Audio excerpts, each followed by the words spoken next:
आज हम सीखेंगे एडिशन ऑफ फ्रैक्शन। मान लेते हैं कि हमारे पास एक चॉकलेट है और उसके 5 टुकड़े हो रखे, 1 2 3 4 और 5। हम ये मान के चलते हैं कि ये सारे के सारे टुकड़े जो हैं इक्वल हैं। कैसे हैं सारे टुकड़े? इक्वल टुकड़े हैं। ये वाला टुकड़ा और ये टुकड़ा, ये सब इक्वल टुकड़े हैं। तो दूसरी एक चॉकलेट और है हमारे पास, इसी के बराबर की चॉकलेट है, मान लो ये रही।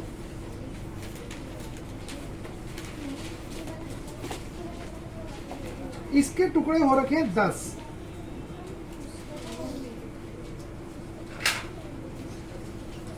इसके टुकड़े कितने हो रखे हैं? 10 टुकड़े हो रखे हैं। मान लेते हैं कि अगर मान लो हमें क्वेश्चन बोला जाता है कि ये एक टुकड़ा लिया हमने, ये वाला एक टुकड़ा लिया, तो इन दोनों टुकड़ों को हम क्या बोलेंगे?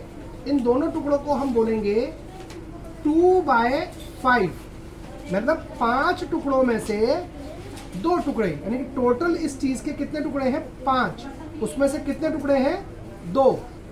अब मान लेते हैं कि इसमें से ये हमने लिया और ये ले लिया,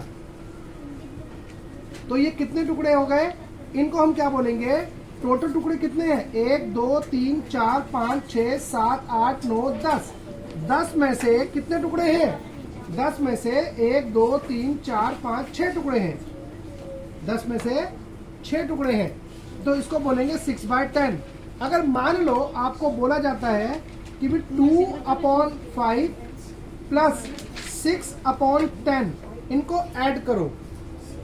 2/5 और 6/10 को ऐड करो, तो इसमें एक समस्या हमारे सामने आती है कि इनको हम ऐड तभी कर सकते हैं जब इनके टुकड़ों की संख्या, जो टोटल टुकड़ों की संख्या है, वो समान हो। मतलब अब आप यहाँ देखो, यहाँ पर एक टुकड़ा जो है वो इतना बड़ा है, ठीक।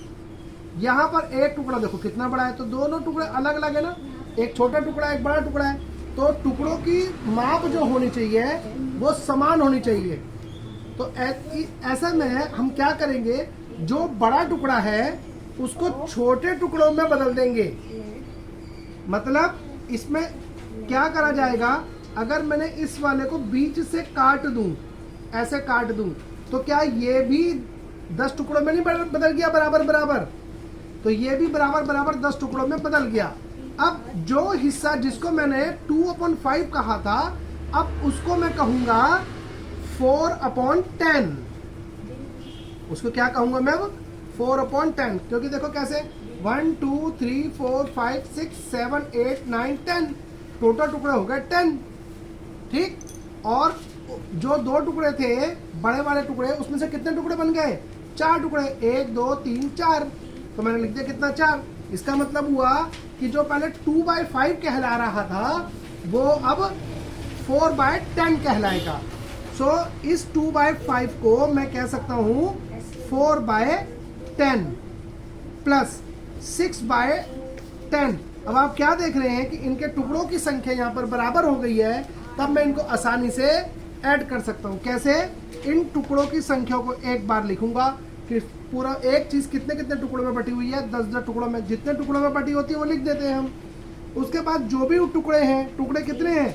4 और 6।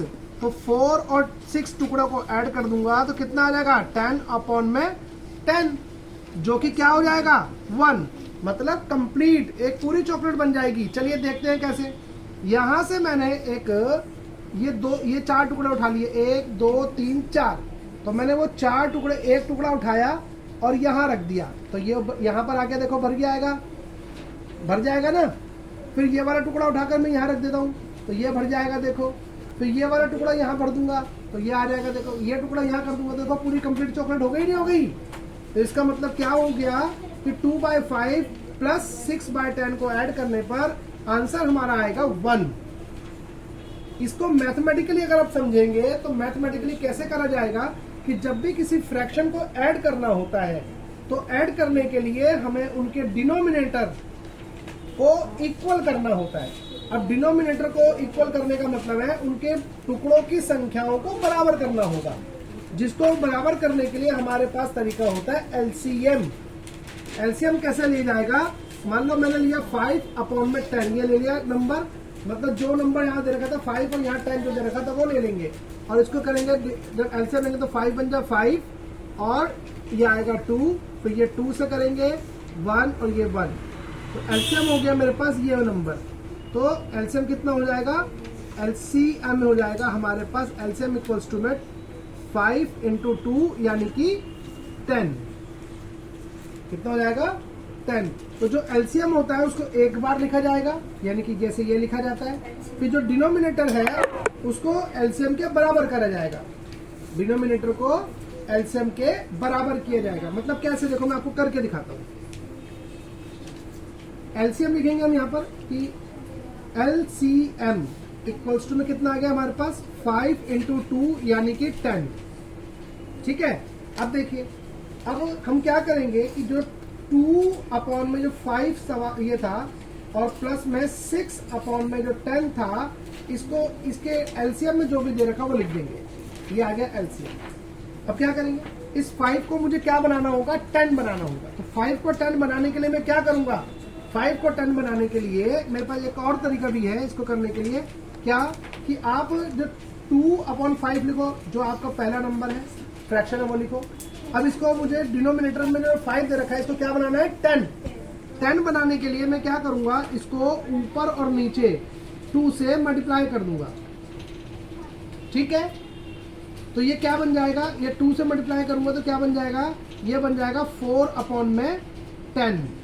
तो 2/5 किसके बराबर हो गया? 4/10 के बराबर। क्लियर?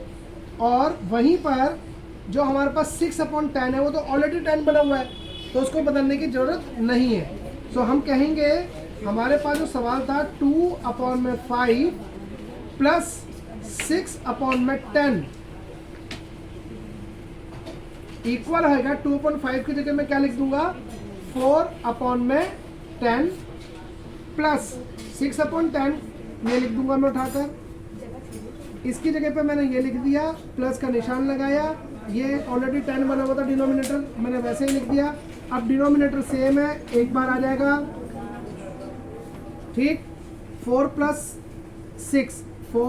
6 यानी कि 10, 10/10 यानी कि 1। ये इसका आंसर हो गया। ठीक, समझ में आ गया आप लोगों को?